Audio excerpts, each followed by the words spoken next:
कुछ तो इस वीडियो में हमने कमांड लाइन को यूज़ करना है। इस वीडियो में मैं आपको थोड़ी सी कमांड्स जो है वो बताऊंगा मेन, जो आप कमांड लाइन के साथ यूज़ करते हो, ताकि आपको पहले समझने में इसको आसानी हो कि आप किस तरीके से इसको इस्तेमाल करेंगे। बिल्कुल मुश्किल तरीका नहीं है इसको इस्तेमाल करने का, बहुत आसान है ये, ठीक है। और उसके बाद नेक्स्ट वीडियो में जो है आपको मैं मेन फाइल सिस्टम्स वगैरह से या फाइलें बनाना और उसको डिलीट करना वगैरह सारा आपको बताऊँगा।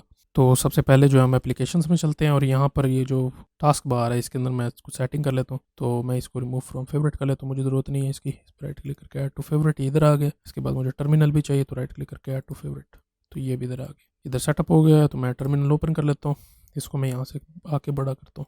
अब यहाँ पे आप देख रहे हो कि वेब मेंटोर जो है ये मेरा अकाउंट है जो मैंने सबसे पहले क्रिएट किया थी, यानी कि मेरा सूडो सूडो अकाउंट है, रूट अकाउंट है, एडमिनिस्ट्रेटर। ये तीन अगर आप लफ्ज सुने तो ये समझ लें कि आपने वो वाला अकाउंट चलाना है जो कि आपका मेन हो, सुपर यूजर जिसको प्रिविलेज दी हुई हो। आपके दो किस्म के अकाउंट होते हैं, एक नॉर्मल अकाउंट होगा और एक उसके बाद सुपर अकाउंट होगा, जो कि यानी एडमिनिस्ट्रेटर अकाउंट। तो मेरा एडमिनिस्ट्रेटर अकाउंट है ये, तो मैं इसीलिए यहाँ पे सूडो वाली कमांड यूज कर सकता हूँ। अगर सूडो नहीं लगाएंगे तो आप वो कमांड रन नहीं कर सकते जिसको ज़रूरत होगी। इसके बाद जो भी आप यूज़र बनाएंगे वो आपकी यहाँ पे फाइल्स में शो हुआ करेगा। यूज़र बनाने का मकसद ये होता है कि आप जो है वो मेन सिस्टम से सिक्योर हैं। मिसाल के तौर पे आपका सर्वर है जिसके अंदर फाइल सिस्टम है, तो आप कभी नहीं चाहेंगे कि उस सर्वर का जो मेन एडमिनिस्ट्रेटर वाला अकाउंट है उसको जो वो SFTP बनाए, क्योंकि वो हैक हो सकता है और कोई भी उसको चेंजेस करके उसमें आपके लिनक्स सिस्टम के अंदर भी चेंजेस कर सकता है, फाइल्स डिलीट कर सकता है। आप मेन सिस्टम से उसको अलग रखते हैं, एक नॉर्मल यूज़र बनाते हैं जो कि यहाँ होम के अंदर उसकी डायरेक्टरी बन के आती है और इसी तरीके से सेम उसके अंदर फाइल, तो वो आप चेंज करते हैं। तो मेरा जो है ये एडमिनिस्ट्रेटर अकाउंट है, तो मैं इसके साथ ही सूडो इस्तेमाल कर सकता हूँ। अब मैंने यूज़ करना है पैकेट अपडेट करने के लिए, तो अगर मैं सीधा लिख दूँ APT जो है इसका पैकेज मैनेजर है, APT अपडेट एंटर करूंगा तो ये मुझे कहेगा कि ये आप यूज़ नहीं कर सकते। यहाँ पे ये लिख रहा है परमिशन डिनाइड, यानी कि मुझे परमिशन नहीं है क्योंकि मैं सुपर यूज़र साथ नहीं लिख रहा। मैं लिखूंगा सूडो APT अपडेट, एंटर करूंगा। अभी मेरे से पासवर्ड मांगेगा, ये लिखा होता है कि कौन जिस अकाउंट से आप लॉगिन है उसका पासवर्ड लिखें, यहाँ पे लिख दिया मैंने। एंटर करेंगे तो ये अब इसको अपडेट स्टार्ट कर देगा इसकी। अब इसने पता लगाया कि जितने भी हमारे पैकेजेस हैं वो अप टू डेट हैं। अब इसके अलावा एक और कमांड होती है सूडो APT अपग्रेड, एक अपडेट है और एक अपग्रेड है। अपग्रेड वाली कमांड जो है ये आपके जो भी सिस्टम के लिए, जो भी आपके कर्नल के या जितने भी सॉफ्टवेयर हैं उनके अपडेट्स आई हैं वो इसके ऊपर अप्लाई करेगा। एंटर कर देंगे तो ये इसने बता दिया कि आपका कोई इंस्टॉलेशन न्यू नहीं है और कोई भी ना पैकेज जो है वो अपडेट हुआ और ना डिलीट हो। ठीक है जी, ये तो तरीका होगा कि आपको परमिशन होगे तो आप कमांड रन कर सकते हैं या अपडेट वगैरह जो सॉफ्टवेयर आप या कर्नल किस तरीके से इसको अपडेट करते हैं। अब चलते हैं नेक्स्ट, आपने कमांड के बारे में पता लगाना है कि ये कमांड है किस चीज़ के बारे में, या इस कमांड के बारे में हेल्प आप लेना चाहते हैं कि मैं इसको यूज़ किस तरह कर सकता हूँ, इसको अपडेट किस तरह कर सकता हूँ। अब जो है APT सिर्फ अपडेट नहीं करता, ये सॉफ्टवेयर इंस्टॉल भी करता है। तो मिसाल के तौर पर अब जैसे मैंने यहाँ आपको बताया था कि आप सॉफ्टवेयर इस स्टोर से भी इंस्टॉल कर सकते हैं। अब जैसे VLC है, ठीक है, अगर आपने यहाँ से नहीं इंस्टॉल करना तो आप इसको पैकेट मैनेजर से भी कर सकते हैं। अगर आपके पास ये वाला स्टोर अवेलेबल नहीं भी है तब भी आप इस स्टोर के थ्रू डाउनलोड कर सकते हैं, लेकिन उसके लिए हम कमांड लाइन के अंदर कमांड लिखेंगे। जो VLC प्लेयर है, VLC प्लेयर इस स्टोर में भी अवेलेबल है, APT वाली कमांड में भी अवेलेबल है। अब इसको मैं पहले आपको दिखाता हूँ कि आप इस कमांड के बारे में पता कैसे लगाएंगे, कमांड करती क्या है। तो सूडो लिखेंगे, APT लिख के डबल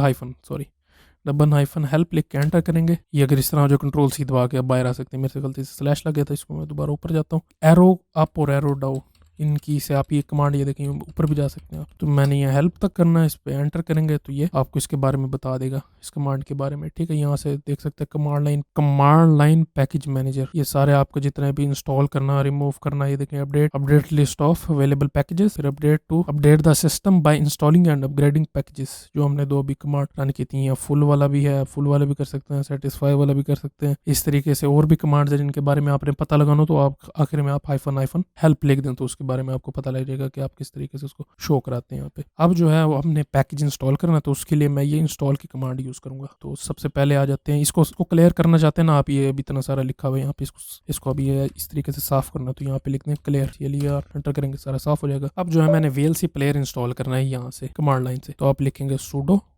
APT। अब मैं इंस्टॉल करने के बजाय इसको सर्च कर लेता हूँ कि इसमें है या नहीं। तो जैसे मैंने आपको हेल्प वाला बताया था वैसे आप लिख के हेल्प से देख सकते हैं कि उसकी कमांड क्या है। तो मैं यहाँ लिखता हूँ pseudo APT search VLC, enter करेंगे तो ये आपको पूरी लिस्ट दे देगा VLC की।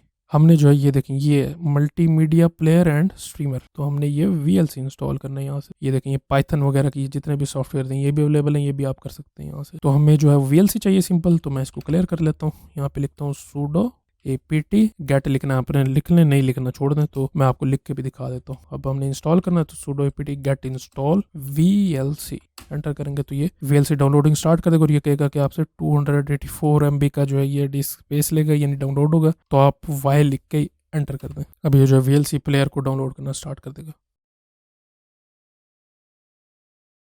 ठीक है, तो अभी इंस्टॉल हो चुका है। इसको पता लगाने के तरीके शो एप्लीकेशंस में है, तो ये देखें ये VLC प्लेयर आ गया इधर, इस पर क्लिक करें, ये यहाँ से भी चल जाएगा। अगर यहाँ से नहीं चलाना चाहते आप यहाँ डायरेक्ट VLC लिखें, कमांड लाइन में से भी चल जाएगा। अगर आपका ये नहीं चल रहा, अक्सर लोग चेंज कर देते हैं इसको कि जो सूडो यूज़र है वो चला सके। अगर सूडो के साथ चलाएंगे तो ये नहीं चलेगा, क्योंकि इसने रूट प्रिविलेजेस के साथ नहीं चलना होता। तो रूट प्रिविलेज यानी कि आपको सूडो यानी एडमिनिस्ट्रेटर जो है वो इसको नहीं चलाना, सूडो VLC नहीं करना, आप डायरेक्ट VLC करना इसको। ये तो इस तरीके से आप सॉफ्टवेयर को इंस्टॉल करते हैं। अब अपडेट्स भी करना सीख लिया हमने, इंस्टॉल भी करना सीख लिया, उसकी हेल्प भी सीख ली और उसको सर्च करना भी देख लिया। अब आ जाते हैं कि अगर आपने मिसाल के तौर पे ये उबुंटू सॉफ्टवेयर जो है, उबुंटू सॉफ्टवेयर का ये आपके पास अवेलेबल ही नहीं है, यानी कुछ ऐसे DE के अंदर जो है आपका स्टोर अवेलेबल नहीं है, तब आप क्या करेंगे? तो आपने यहाँ पे जो हमारी कमांड है APT वाली, इससे आपने करना है स्नैप्ड। ये स्नैप है, इसको स्नैप कहते हैं जो भी आप सॉफ्टवेयर इससे करेंगे। तो sudo apt install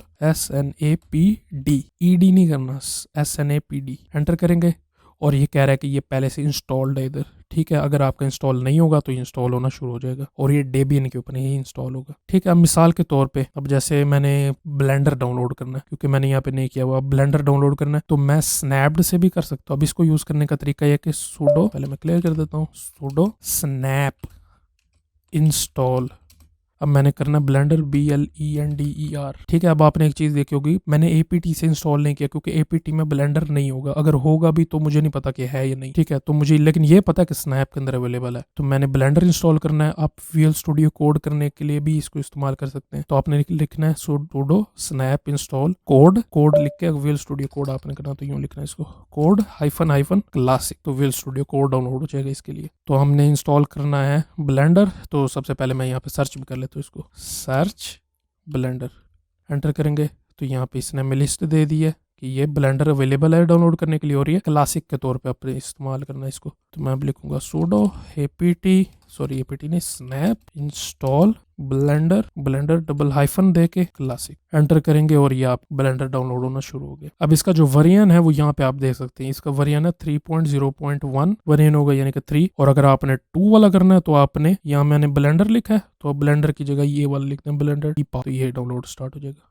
ये डाउनलोड हो रहा है, आप देख सकते हैं यहाँ पे 1.92 MBPS, मेरा 16 MB का नेट है, तो यहाँ पे 1.92 यानी कि फुल पीक पे जो स्पीड है वो आ रही है इसकी। तो 1 मिनट में ये डाउनलोड हो जाएगा, जितने % हो चुका है वो भी यहाँ आ चुका है। और आपने एक और चीज़ नोट की होगी, हम किसी भी वेबसाइट पे नहीं गए, हमने डायरेक्ट यहीं से बैठ के कमांड लाइन से हर चीज़ डाउनलोड वगैरह इंस्टॉल की, सिंपल ये लाइनें लिख के। ठीक है, बाकी आप इसके ऊपर अगर आपको बूर हासिल हो जाता है तो वो आप यानी कि आप एक्सपर्ट हो जाते हैं इसमें, तो ज़्यादा अच्छा है, जल्दी कमांड लिख के जो भी आपने डाउनलोड करना वो कर सकते हैं।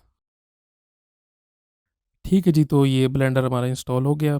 यहाँ से चेक कर लेते हैं, यहाँ पे शो सॉफ्टवेयर पे क्लिक करें तो हमारा ब्लेंडर ये यहाँ पे आ गया। तो इस तरीके से आप सॉफ्टवेयर को इंस्टॉल करेंगे। अगर आपके पास Ubuntu सॉफ्टवेयर नहीं है या डेबियन वगैरह, आप कोई और डेबियन बेस्ड डिस्ट्रो यूज करें तो उसके अंदर अगर आपके पास ये नहीं अवेलेबल तो आप इस तरीके से इसको इंस्टॉल कर सकते हैं सॉफ्टवेयर को स्नैप यूज करके। ठीक है जी, तो ये सिंपल तरीका था। और एक और चीज़ आपने याद रखनी है, जो स्नैप है और APT है ये सिर्फ और सिर्फ डेबियन बेस्ड डिस्ट्रीब्यूशन के अंदर इस्तेमाल होता है। अगर आपको डिस्ट्रोज का नहीं पता तो आप वीडियो देख सकते हैं जाके, इस सीरीज में अपलोड होगी। ठीक है जी, तो इस वीडियो के लिए इतना सही। नेक्स्ट में हम इसके बाद और कमांड देखेंगे फाइल्स वाली। बाकी आपको इस वीडियो में सारा मैंने क्लियर कर दिया कि आप सॉफ्टवेयर इंस्टॉल अपडेट किस तरह करेंगे और कहाँ से करेंगे।